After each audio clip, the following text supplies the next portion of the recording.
Pojďte si se mnou upéct zdravý banánový chlebíček. Potřebovat budete celozrnnou mouku, zralé banány, med nebo jiné přírodní sladidlo, vanilkový cukr, polotučné mléko, vejce, máslo nebo kokosový olej, prášek do pečiva, mletou skořici a hořkou čokoládu, popřípadě vlašské oříšky. Jako první si oloupeme a rozmačkáme banány. Já jsem měla opravdu velké, takže mi stačily bohatě 2.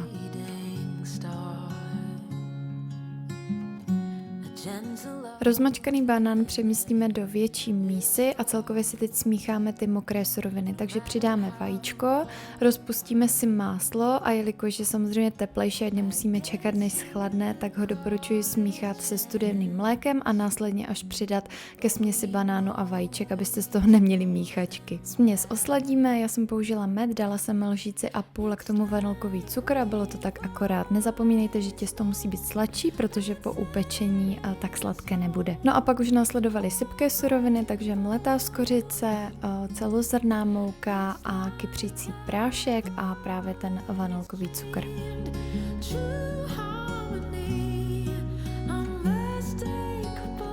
Těsto by mělo být hutnější, ale ať se hezky lije do formy a ono, když je moc řídké, tak to potom nejde propect, takže opravdu radši hustší. No a na povrch jsem dala ještě takhle rozdrobenou hořkou čokoládu, nebo můžete do těsta zamíchat vlašské oříšky. A při 180 stupních Celsia jsem pekla 45 minut a byla to fakt dobrota, vyzkoušejte. Pro více receptů a další bonusový obsah, který zahrnuje podcasty, tréninky a příspěvky na téma wellness, odebírejte herohero.co/wellwithveru. Stáhnout si zde můžete i kuchařku, tréninkový program a nejrůznější pracovní listy. Na Hero Hero přispívám minimálně 2krát týdně a to od roku 2023. Těším se na vás.